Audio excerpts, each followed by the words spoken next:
You ever look at your monitor and ever wonder what are you going to do with your life? Wait no more, guys, because you are going to be building games, and not only just playing them, you will be the creator of your very own company from the early 80s. That's right, this is Game Dev Tycoon. Now, this game has been released recently, and it is pretty much a video game creation simulator, or a tycoon like Roller Coaster Tycoon and other popular tycoons.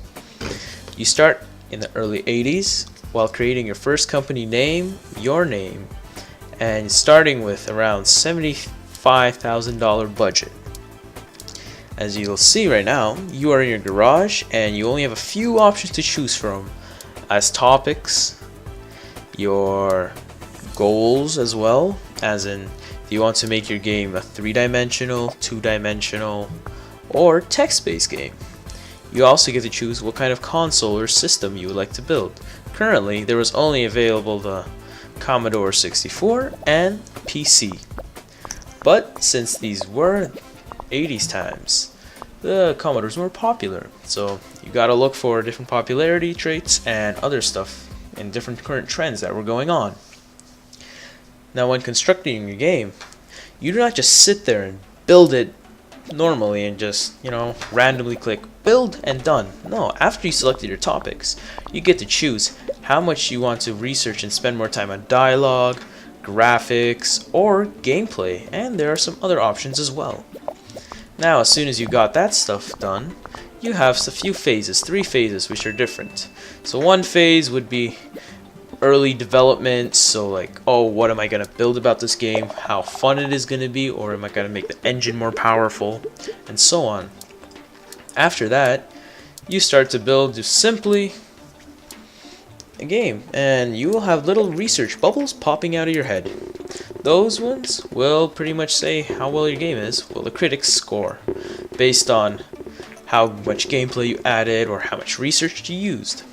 And if you get an overall good score, your sales will be much higher and you'll gain a fan base, in which that creates more people. Now, over time, you will gain research points from doing contracts and working for other companies as a small little company. And then you'll manage to upgrade using research points, as in creating new topics, new game engines, in which you will be able to create your very own game engine that will create your games to be much more powerful and massive. For example, from small indie games to medium games, large games, and even AAA games later on in the future. The great thing is about this game is that you have a wide variety of choices, and a lot of the events are based on real events, because in a few years the NES gets released, and after that the Sega, and so forth. Although the names are different with the companies like Ninvento and Microsoft, or they make the weirdest names. Now, once you reach a specific amount of money, you are given a choice to upgrade your facility. You upgrade to a new building and you manage to hire workers. And pretty much, you start improving your company. And random little events will occur for more money, or sabotage of enemy companies, or pretty much even bribing the reviewers, which you might have known. I've been bribed by this company to, have a very good rating for it. Nah, I'm just joking with you guys. But pretty much this is what actually happens in the game. A day-to-day basis of how life is going on in the gaming industry. Now, you might have to be very good with your money, because doing what you always think is best is not always the best, because sometimes you have to look at the games you have in the past. You can make sequels, and later on, late in the game, you can even create your own gaming conventions and your very own console system, which is really awesome. Now, a little spoiler alert right here. In the later part of the game, you can create some Project Joe or something, I think, which is pretty much an online digital sales company that sells games digitally, also known as Steam. So yeah, this is a very fun game.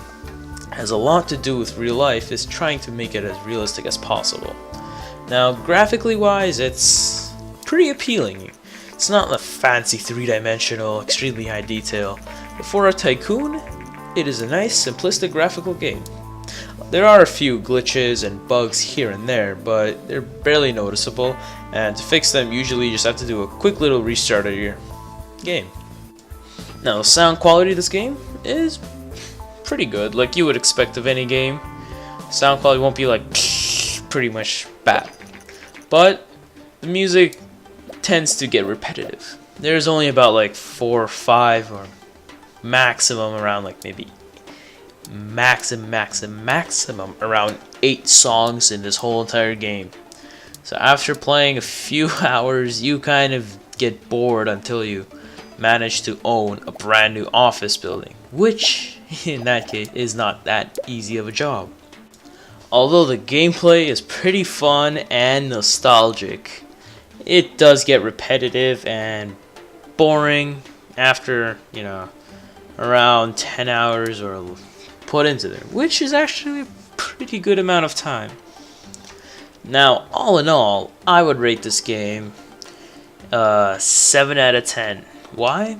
Well, graphics wise, it's nice, appealing, aesthetic, perfect, nothing to complain about. A few bugs here, there, like I said, restart your game, all is fine.